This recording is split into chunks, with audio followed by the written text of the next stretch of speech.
Art styles are one of the most important fundamentals in anime. I mean, it's what your eyes look at, so of course it's important. There are numerous of art styles in anime that are diverse from the ordinary styles you see. Whether it's Demon Slayer with its very bold outlines combined with its vibrant colours and fast motions, Nichijou and its cute looking vibe, Attack on Titan with defining lines making the characters stand out, until it didn't, Ranking of Kings with a simple yet innocent look.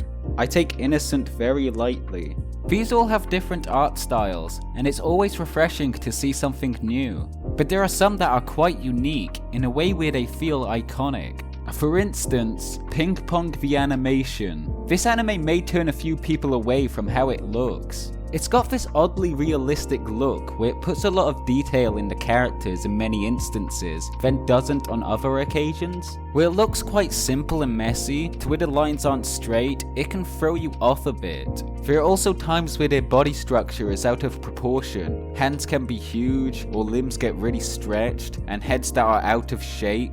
This happens a lot throughout. This may seem that I'm complaining, but I actually like this art style. Sure, it's strange and has many things that may put you off, but feels charming in an unusual kind of way, where it doesn't have to be perfect, and it feels fresh compared to everything else. The look is obviously intentional, because it's still well animated with many great scenes, especially when they get into the ping pong games. Such as this one, which shows one of the characters having an immense advantage over their opponent by showing how menacing he is, where he shoots lightning bolts and dragons out of their racket just to show how much of another level they're on. It all creates such an intense scene, and it's like this a lot when they play games. There's also this panel format that is used often. It can be used as a great way to transition over to scenes. But sometimes I do feel like it can be a bit annoying, especially if it happens a lot while in the middle of a game. But it's mostly used in stuff that don't matter too much, and it's normally used really well in other cases, so I've got split feelings for it. And I will admit, sometimes the animation is off-putting in some scenes. Yet Ping Pong feels like the definition of don't judge a book by its cover. It may look unordinary, but the anime is actually quite good, and I could talk about all the advantages the show has. But it's probably best to maybe leave this for another day, since this is a video about art styles. Huh? What am I looking at? What is happening? What? Mind Game is a questionable anime movie that I don't even know how to put into words. It does so much that will just confuse you, like having the art style continuously change. 1 second it will look pretty normal, I guess, and then suddenly switch to something completely different. Where the colours can be bright with many things going on at the same time, it's confusing to understand what is even happening. And then there are times where they replace the characters' faces with real people for no apparent reason. It just does. I do think it's quite funny whenever it's like this, because it doesn't happen too often, and when it does it's just so bizarre and absurd that I find it entertaining.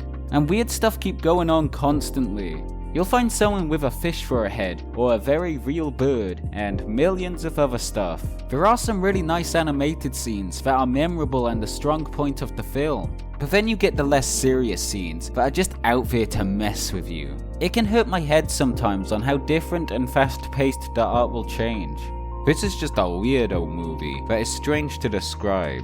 I don't know how I feel about the art style in this film. On one hand, the animation is pretty good all things considered, but on the other hand it's just so random that it's hard to keep up with. And the anime is structured in this way to toy with your mind, since it is called Mind Game. So I do have very mixed emotions on the art style, even if it can be good and funny, but it's a lot to take in at once. Unlike this next one. Mononoke has a very intriguing style. It's one that I don't see too often. It feels traditional, by reminding me of the old Japanese artworks. It's engrossing. Also, while watching, you will notice these small marks and dents in the page to really help the effect of it feeling like a painting. It also helps with the characters not being shaded too much. They mostly stay the same still color no matter what the lighting is. Talking about the characters, they are all nicely detailed, with many pleasing colours making them have a more distinctive look unlike from one another. And what else that really helps with the art are the many patterns that are used. Every single frame of this anime you will see something with an eye-catching pattern on it. It's fascinating. You see them everywhere, on the characters, the floors, ceilings, pillars, even the clouds and waves are designed in such an extraordinary way. It's really neat. The variety of shapes and colours that are shown in scenes are impressive. With the amount of stuff going on, it's surprising that it doesn't clash with each other. It's still easy to identify what things are. There are also many moments of the show that are appealing. Such as in one part when a bolt of lightning strikes, all of a sudden the colourful colours and pretty patterns disappear, making it look like an unfinished bit of animation. It sounds lazy, I know, and it kinda is, but I think it works well, since it's something you weren't expecting or used to in this series, since the art and detail seem to be such a big focus. The art also creates a nice kind of mood, where it feels very mysterious and ominous while it plays out, and strange things occur. In a split second, the scene could change to something off-putting. A room would repeat itself over and over again, there would be some big-eyed menacing creature, or a one-legged fish. Weird that I've now discussed 2 animes relating to some kind of humanoid fish. But the difference between this and Mind Game is that Mind Game did unnatural things to perplex you, but for Mononoke the weirdness makes sense for the story, so it fits well. There is a lot to appreciate about this art style. It may not be for everyone, but I sure like it.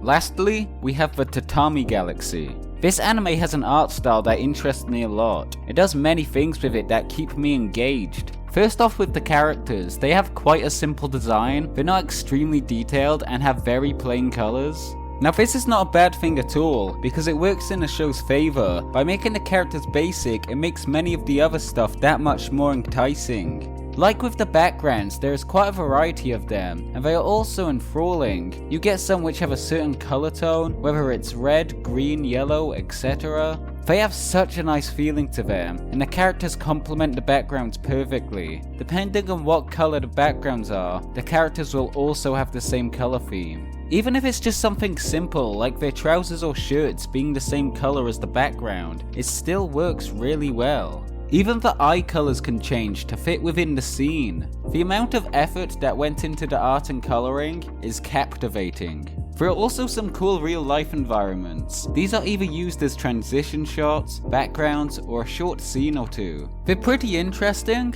Some might think that it's low effort to use backgrounds of real things, but it doesn't take anything away from the atmosphere, since it's not even that noticeable. It even puts some kind of filter on, so it can still keep the consistency of the animation. There are also little things that are creative, such as when the main guy looks back on his painful memories, it suddenly bursts, as many colours go flying by while the character reflects on what he's done, and it does all this in only a few seconds. So far this is one of my favourite art styles I've talked about. It does many unique things that work greatly. It's compelling and beautiful to look at, but if you do plan to watch this anime, then I will say, you must be good with subs, because this show has no chill with how fast the subtitles are. It gets to a point at times where I feel completely hopeless trying to read them, and it sucks because it can distract you from the magnificent scenery. 縁結びをはじめ様々なご神徳を得るべく年間多くの参拝客が訪れるがその界隈に夜な夜なある屋台ラーメンが出没することはあまり知られていない。